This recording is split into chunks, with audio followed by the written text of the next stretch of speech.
What does it mean to really have a successful life?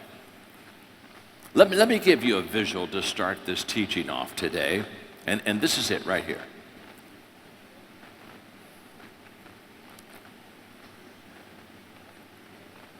What I want to say to you is that everything worthwhile is uphill.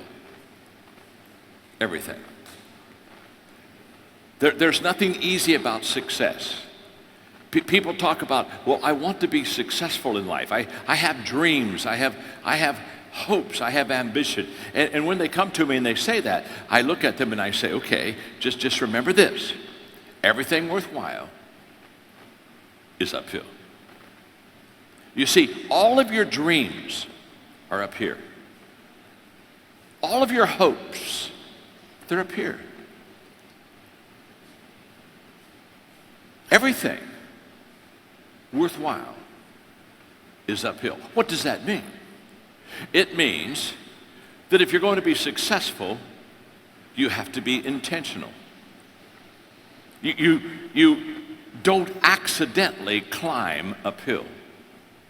If anybody's ever been interviewed about success, and somebody said, how did you get on top of the mountain? How did you become successful? You've never heard a successful person say, well, I have no idea. Oh my. I just woke up and here I am. No. If you're successful, you had to be intentional. No one has ever talked about accidental accomplishments. Success takes intentionality. It takes effort. It takes time. It takes energy. And what excites me today is that what I'm about to teach you, every one of you, if you want it, can have it. But it's uphill all the way. Now, here's the challenge. Most people, they want to be successful. They want to fulfill their dreams. They want to have their hopes realized. So they have uphill hopes, but watch this.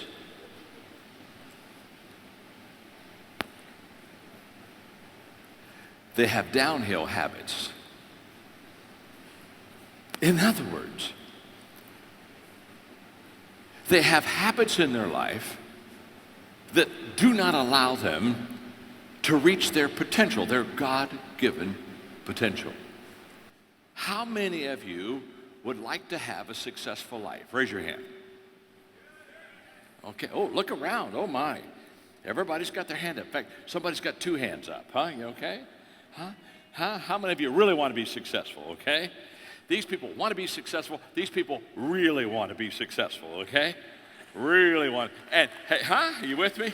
And these people really want to be successful, huh? So what I'm going to teach you is going to help you to get to your dreams. The first thing, if you want to be successful, you have to learn how to lead. You want to develop your leadership skills. Now, I have great news for you. And the great news is that every one of us in this auditorium today, we can learn to lead. We can develop ourselves to be good leaders. I know that. In fact, when I do question and answers, one of the most popular questions people will ask me is they'll raise their hand, they'll say, John, are leaders born? And whenever they ask me that question, are leaders born, I always give them the same answer. Of course they are. Think about that question. I've never met an unborn leader. And don't particularly want to either. You see, what they're really asking is, are there some people when they're born, they're natural leaders, so they go kind of like to the front of the line, and some people, they're not, so they go to the back of the line. And what I want you to know is that every person here can develop themselves as a leader. And I know that because I have the largest leadership equipping company in the world.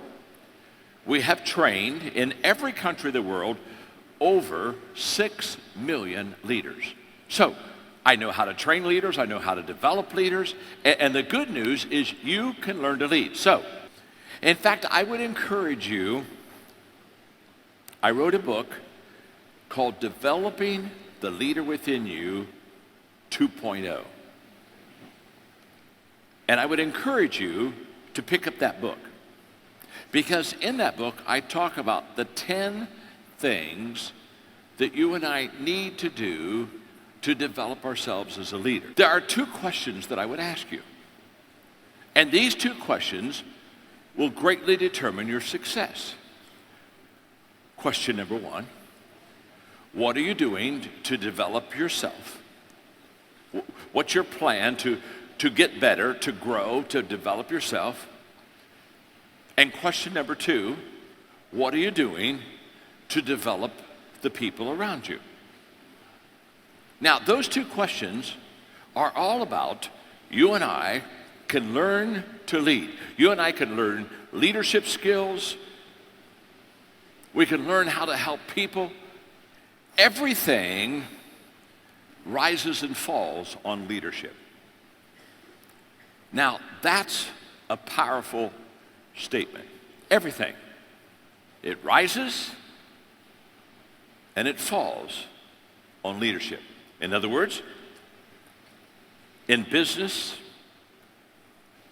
in government, in education, in religion, everything rises and falls on leadership. And so when the people have a good leader, things go well. And I learned when I was 25. Because I had studied successful companies, I had studied successful governments and businesses, and I came to the conclusion that everything rises and falls on leadership. That's why I teach leadership. That's why I write books on leadership, because I'm passionate. If I can help you lead and learn to lead, you'll be much more successful.